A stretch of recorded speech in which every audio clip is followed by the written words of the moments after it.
Hey everyone, so as we all know, the domestic season has completely finished everywhere. Premier League, La Liga, Bundesliga, everywhere is finished. But in this video, I'm gonna go through the player of the season, and I'll probably even go ahead and say who I think should win it, and then you guys also let me know in the comments who you think should be the player of the season. So today it got announced who the nominees are, so I'm gonna go through them now.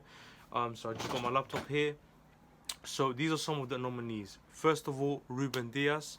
We got Kevin De Bruyne. We got Bruno Fernandes, which some people say he's my twin, but that is another thing. There's Jack Grealish. There's Harry Kane. There's Mason Mount. There's Mohamed Salah, and there's Thomas Suchek from West Ham.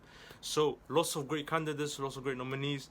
Um, yeah, I'm gonna go through them one by one and just try and go through them. One thing I before we start, I know the lighting and the setup doesn't it's not the best for this video, but it is one of my first videos, and I am actively trying to get all of that right. But as for now, I'm trying to just get out there, just produce the content, and hopefully you guys are liking it. But all that lighting, all of that, the sound, all of that, I'm trying my best to work on them. Currently, I've just worked a few shifts and I'm just waiting for my payday, etc. So I can hopefully invest into equipment that I need for better lighting, better sound, maybe. Whatever you guys think I need to fix up on, just let me know in the comments, and I'll try purchase the things that will help me get to that.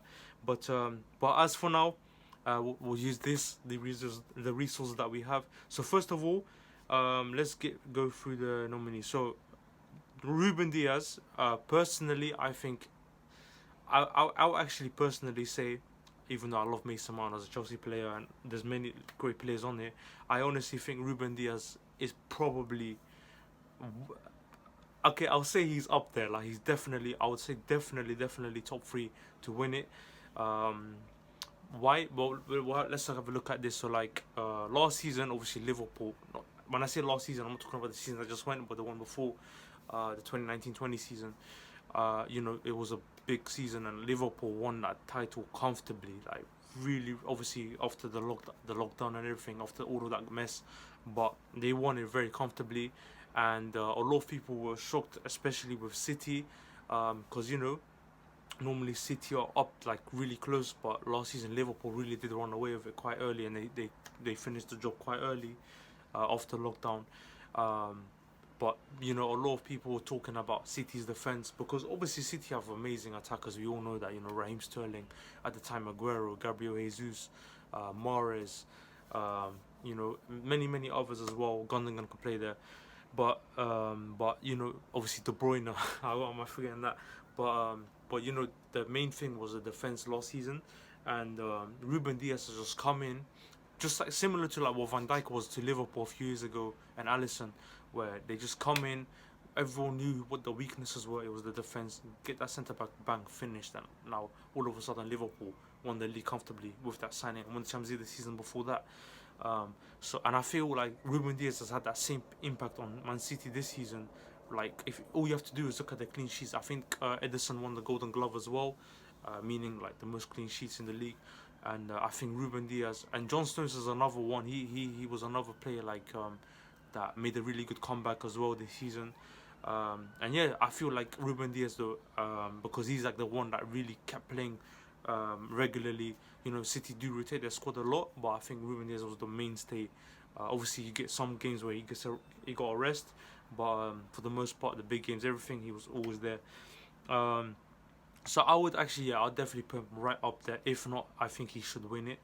De Bruyne is another one. De Bruyne is just always gonna be there. Really great player. Everyone knows De Bruyne's qualities. Now this season he didn't win the most assists award. So this season was Harry Kane who actually got the top goal scorer and top assists, which leads me to the next one. Like Harry Kane, like you just can't deny it. Like me as a Chelsea fan, I'm not never gonna deny it. Like if I see a good Arsenal player or Tottenham player, like I'll just accept it. I'm never one to.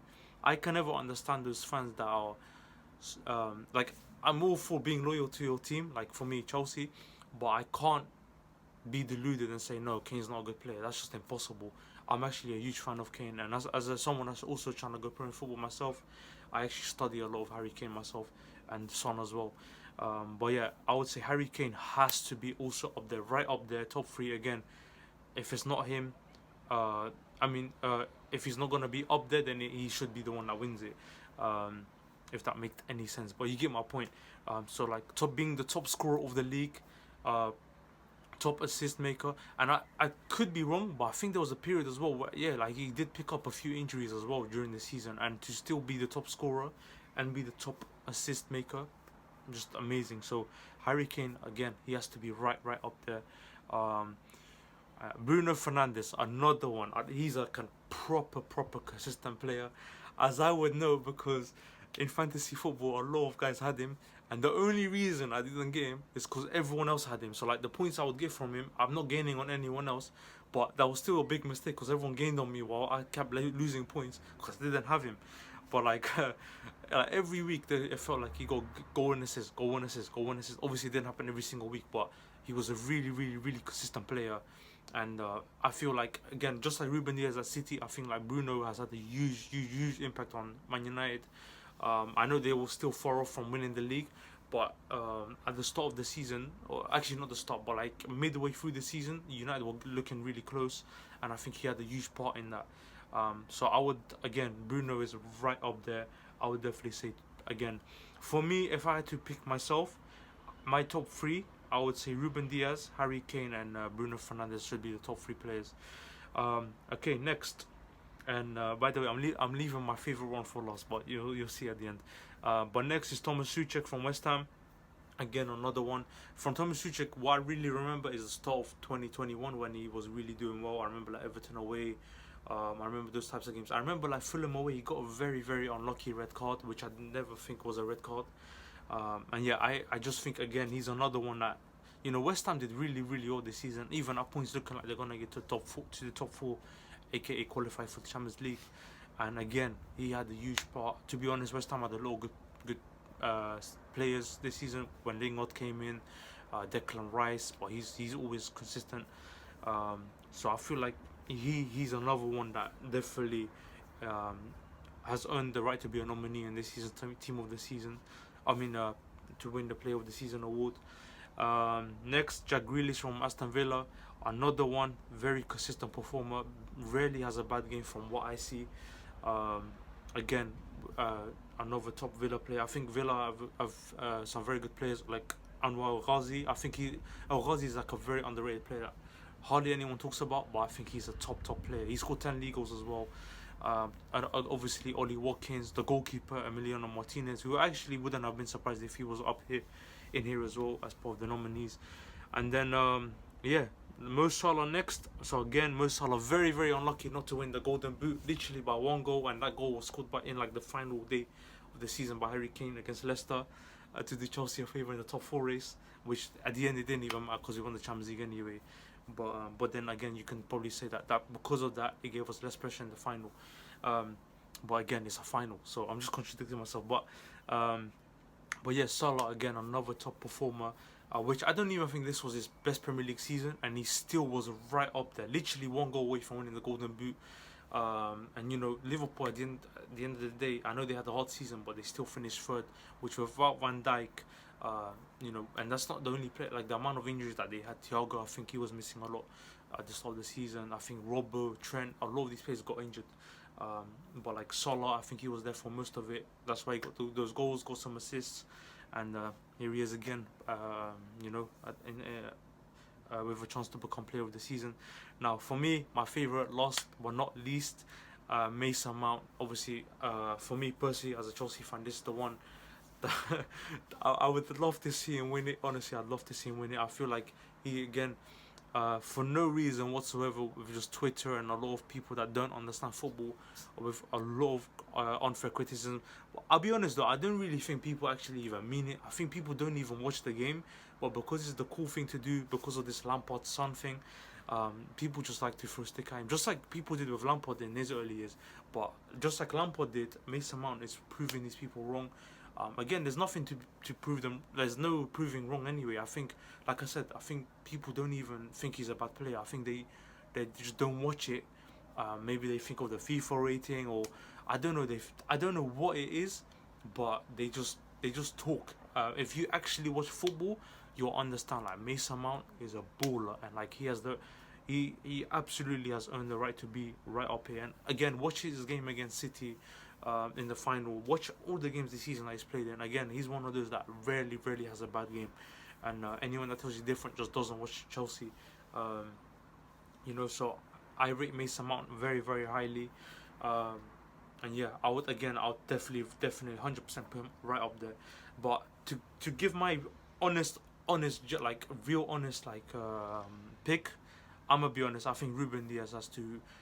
It's out of Ruben Diaz, it's out of Harry Kane, and I'd say probably Bruno as well.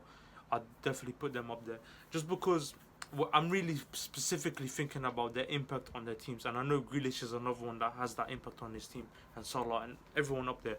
But I think this season, Ruben Diaz has had a huge impact on City. Like I said, the clean sheet record speak for itself. It's no coincidence that last season they were struggling defensively, and he's come in and then bang, like they've done really well defensively, and obviously won the league, and won the league very early. Harry Kane, another one. I don't know where Tottenham would be without him. I genuinely have no clue what they would be doing without him. Um, so that's another one. And then yeah, Bruno. That's another. Like I said, I'm thinking of impact on their teams, a huge impact on United. So, bringing them. My bad, people. My storage ran out. I had to delete some apps, but here we are again. Just quickly, like I was saying, Bruno, like he has had a huge impact on United, bringing them to second in the league, Europa League final, which I know they didn't win that final, and I know United is a big club, and they want to be challenging for the league. But considering where they were before he came in, he's brought them closer, and at the end of the day, in football, you can't just go well. I say that, but you look at the Conte season when Conte came in, we finished 10th the season before and won the league the next season. So you never know. But I think impact-wise, Bruno has another. He gets a lot of respect from me personally, and I'm sure all the football fans out there. But yeah, that's really it. So like I said, my top three: Ruben Diaz, Harry Kane, Bruno. But everyone there can easily win it out, and I genuinely would not be surprised. So yeah, I'm ended there. I hope you enjoyed it. Let me know who you think should win it. Let me know if you think there's anyone out there who should be a nominee that isn't, and that you think that we were unfairly done. I'm thinking of Emiliano Martinez. I'm thinking of Kante. I'm thinking of Edward Mendy. So yeah, there's a lot of players I think are missing out, but it is what it is. It's a very good list, and you can only have so many.